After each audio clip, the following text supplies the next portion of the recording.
And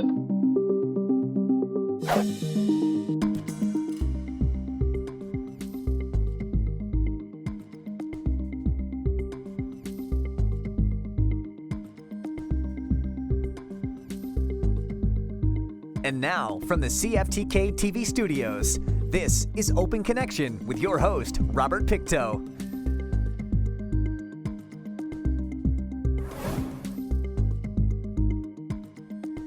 Welcome to Open Connection. I'm your host, Robert Pictou. Our show today comes to you from traditional and unceded territory of the Tahltan people.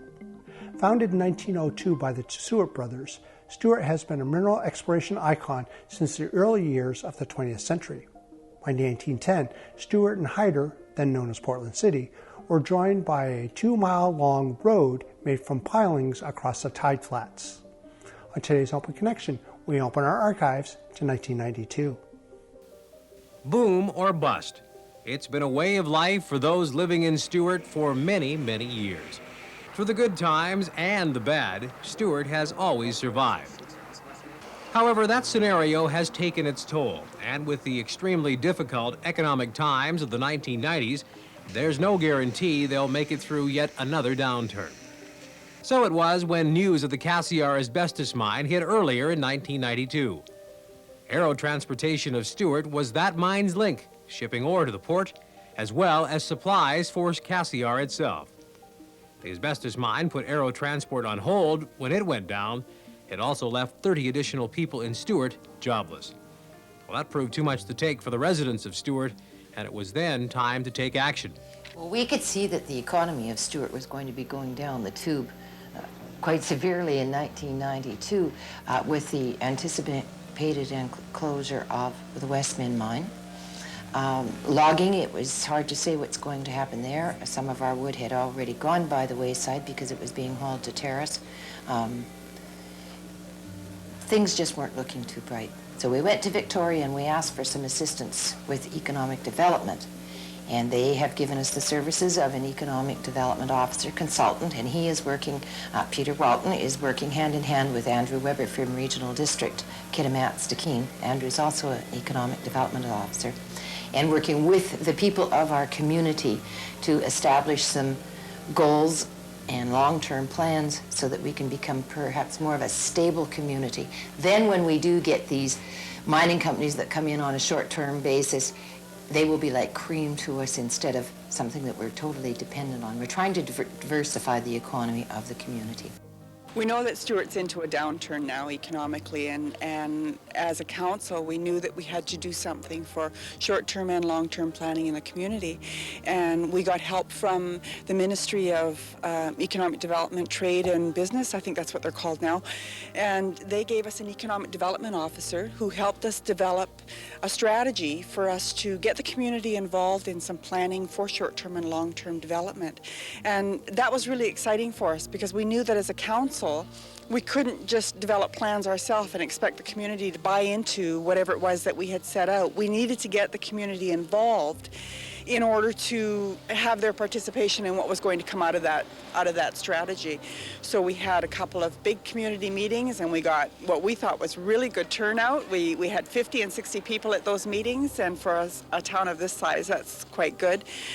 We talked about what the strengths were in the community, why people lived here, some of the things that we saw as important to our way of life, and some of the things that we could do and capitalize on when we looked at strategies for development. So that was a really interesting process to begin with. It's one thing for individuals to deal with emotion and morale, but it becomes even more difficult when that comes to a community, albeit only 700 people. The psychological well-being of Stewart will play a major role in its ability to bounce back once more. Morale in Stewart right now, I would have to admit, is fairly low. Generally, people are pretty down right now. They don't know where they're going to go. I think the difference this time in the downturn is there's nowhere else to go. When Stewart's gone down in the past, when people had to leave, there was a place they could go to. There was always another mine starting, another logging operation, whatever, even a factory they could work at. What people are finding this time is the choices are very, very limited, and there just aren't many places to go. It can be very depressing. Perhaps the fact that Stewart is known to have the boom and bust cycle to the economy is something you take for granted. After a while, it's going to happen again. It's very discouraging for business people in town, for people who make Stewart their home and work here.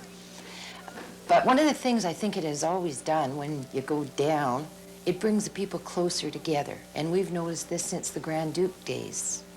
It's certainly difficult when we see that we've lost the aero jobs right now and with the prospects of Westman, but Stewart is, I think we have a really tough nature. I think we know we've weathered the ups and downs before, and we're going to get out of this one too. And I think everybody keeps that in the back of their mind. It's going to be hard right now, but we know that if we all pull together and support each other, we're going to come out of this. It's just another down in the little seesaw trip. But I think we're an optimistic group of people, just naturally. Part of being Northerners. Open Connection will be right back after these messages. And now, from the CFTK-TV studios, this is Open Connection with your host, Robert Pictou. Thank you for staying with us. From a monetary standpoint, mining industry is the greatest in the world. The truth of this assertion comes from the apparent when one considers that mining gives us a standard of value from which the price of everything is produced by the brain and brawn of man is measured. Let us return to the archives to discover how the community business plan is progressing in Stewart. They've taken the first steps in establishing a community business plan. Subcommittees were then put together to try and target specific areas that Stewart felt they could diversify their business and then create a more stable economy. First one would be from the tourism aspect, which is one of the major issues right now, is that more services can be offered to the tourists. The community can become more aware, or is becoming more aware, of the value of tourism and the potential that we have to serve those tourists. Through some of the meetings that we've had, it's amazing some of the new ideas and thoughts of services that could be provided to the tourists. And if some of those were put in place, they may only employ a few people, but perhaps it's better to have an employer with 5 or 6 employees than one with 500 that's going to go by the wayside. Tourism is a stable, and it will always be there. The tourism group, they've organized a workshop here in town later in this month, and it's called Community Pride, Getting Together and Getting Organized. So they're going to look at what they can do to make the community a nicer looking place for when we get the tourists. Getting downtown clean up, getting the residential areas cleaned up, and having contests so that people actually can get involved. So that's a fairly simple thing. They're also looking at a rodeo, which they think might be a really neat draw. We've got the July 1st, July 4th thing happening in the summer, and that always brings in lots of people. And they thought maybe if they had some other kind of an event at another time, that would also bring in people now. So there's a group of people that are working specifically on the rodeo. So that tourism group has prioritized their own list, and we haven't had any part in that. They report back to council on what they're doing, but unless it's something that's going to cost money and we can't give them the money, we're not going to say, no, don't do that. You know, by all means, give it a try, see what you can do. So they're prioritizing, but council hasn't. I think we do. I don't think it has to be costly at first. We can develop lower cost things. Just get people in here to, take advantage of the fishing. There's charter outfits available. They can fish off the dock. They can go over on the Alaska side. There's a really nice fish spawning stream over there. They can see grizzly bears, black bears, eagles, that type of thing, and it doesn't cost anything to develop that. A little bit of advertising. These plans that are being undertaken in Stewart are going to take time. First of all, does this community have time? Will it be able to survive in the interim while these plans are coming into effect? We can last. We will last. What are you going to do? Declare bankruptcy? What can a community do? Hopefully the businesses that have been here for many years. They're very stable, and they've seen the ups and downs. They will be able to survive it again. There are measures that you take when the economy is down. You cut staff, which is unfortunate because then those people end up having to leave the community. Perhaps we will be fortunate for what our big long-term goal is, and that's the establishment of a woods industry or a woods-based industry in our community, wood processing. we have a timeline for the economic development strategy that we're doing, just the working plan that we're working on. We're hoping that by July we've got everything firmly enough in place that we've got a plan that will carry us hopefully for the next 5 years. I guess it remains to be seen whether we'll achieve that. But that's the only timeline that we've got. It's important to keep people here, and in order to keep people here, we have to maintain certain services in the community. We're getting a wonderful new health center that is going to provide health services to the community. The school district has always had a commitment that we're going to provide K-12 public schooling here, and the college is very busy right now getting a learning center in place, an adult learning center in place. And that might be something else in terms of diversification for the community. Maybe we'll be a bit of an adult learning center for this northwest corner of the province, so that we can provide post-secondary training. It won't necessarily be in the traditional sense, but we'll have satellite downlinks, and so we may be listening to an instructor somewhere in Prince George or down in the Lower Mainland, but those kind of things will be available, and I think that helps keep people here. Good health service, good education, and all the other things that you normally expect in a community. If we can keep those small things here, then people are much happier about staying. And then when perhaps a big developer does come in, we can say, look, all of this infrastructure is in place. We've got what you need here to keep your employees happy. The government assistance that I've seen in the past for tourism certainly didn't help or really encourage any business from going forward.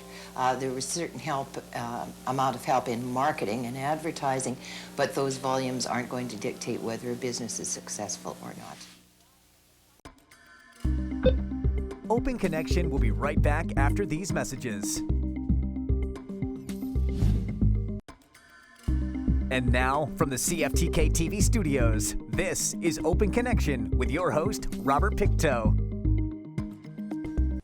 Welcome back to Open Connection.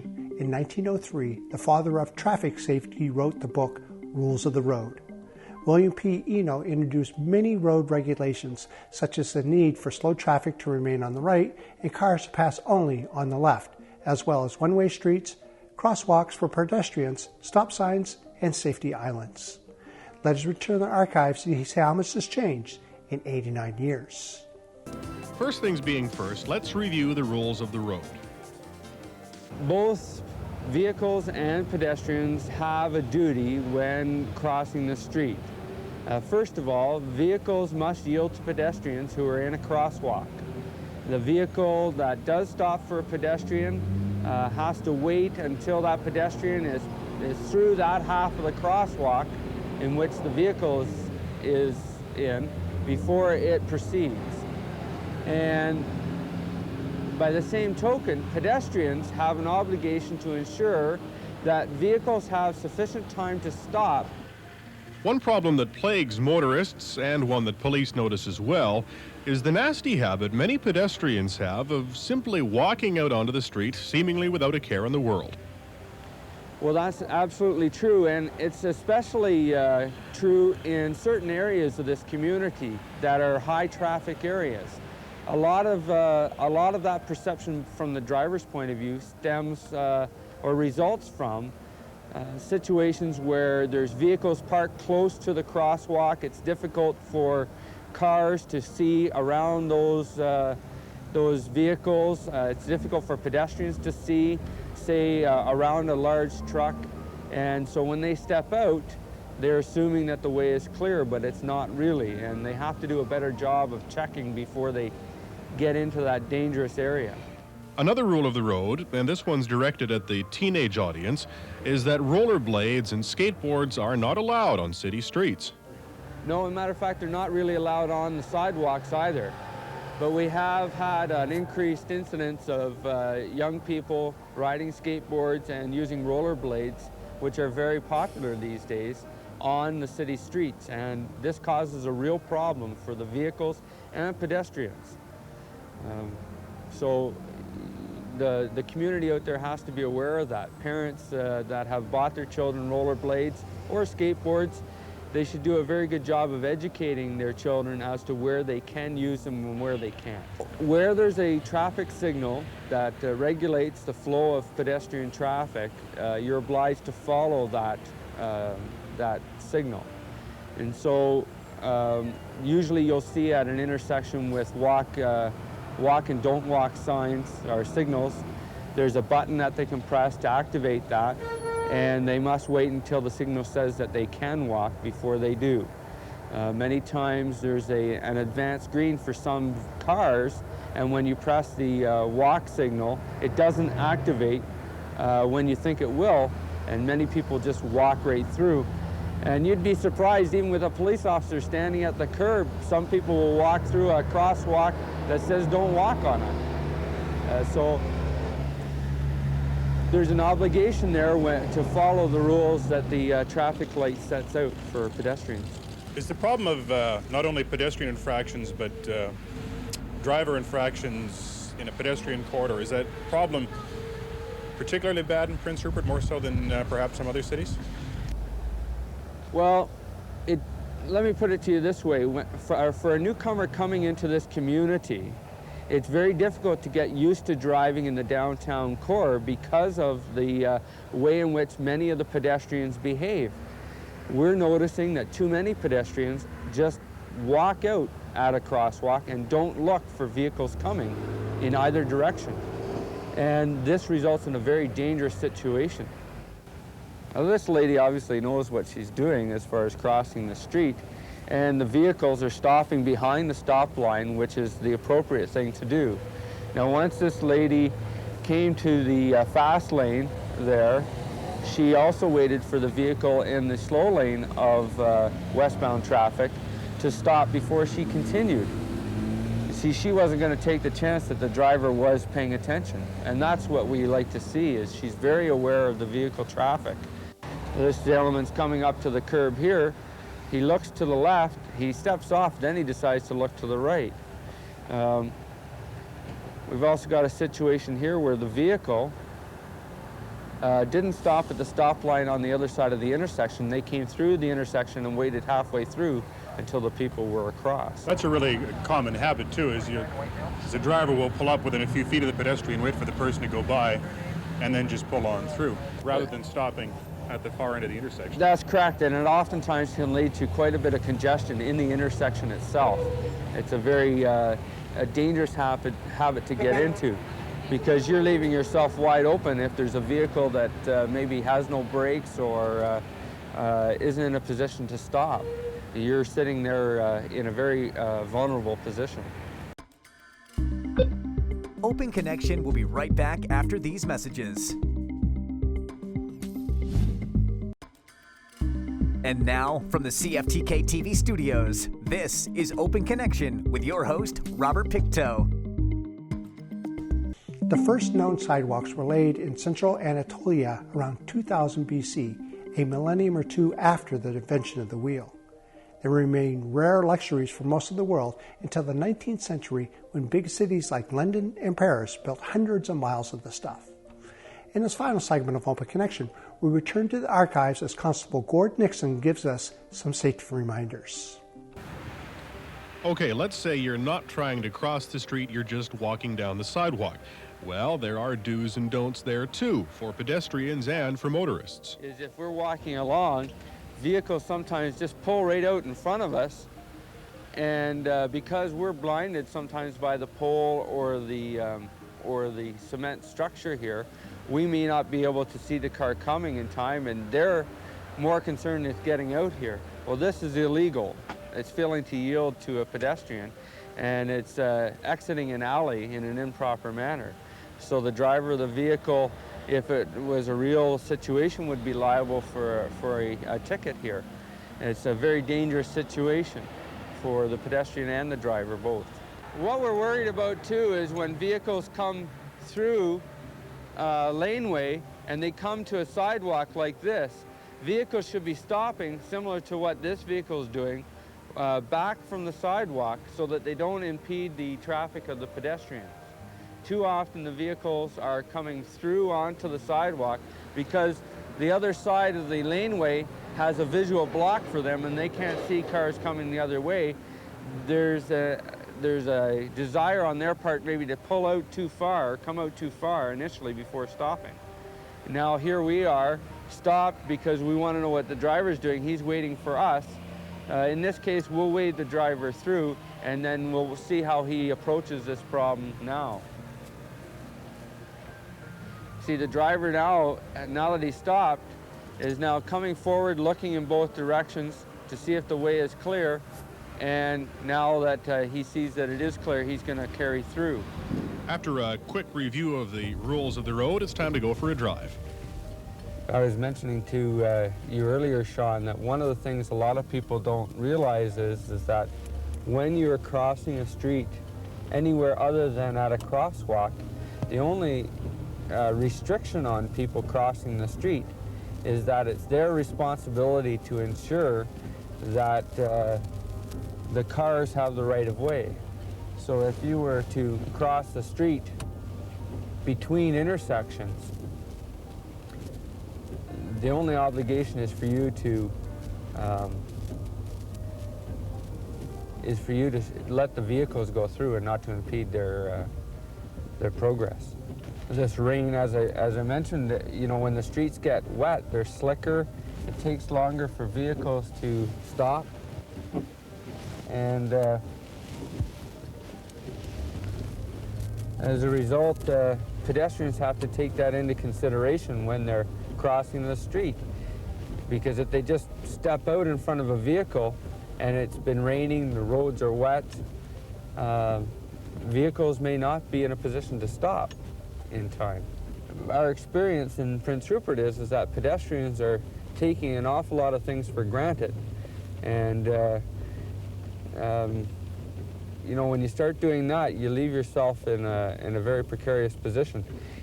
Now, these people here, they did a very good job of waiting, even though they were on the other side of the street. They watched my eyes to see if I saw them, and then once they were sure I stopped, then they decided to cross the street.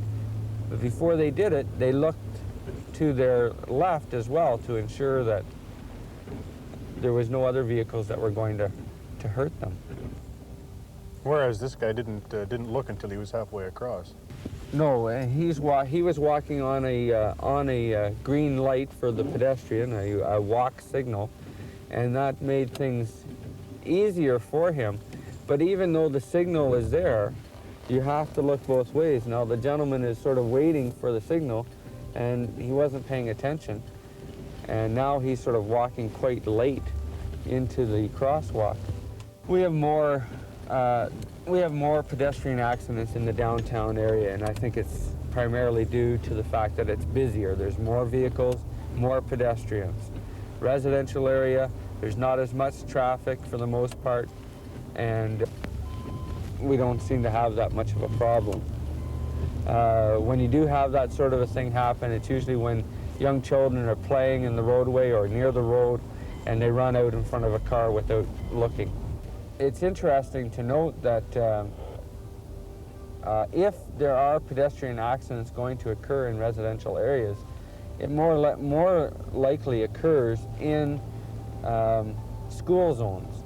And in Prince Rupert here, there's been a number of initiatives taking place through the police office to impact on that possibility.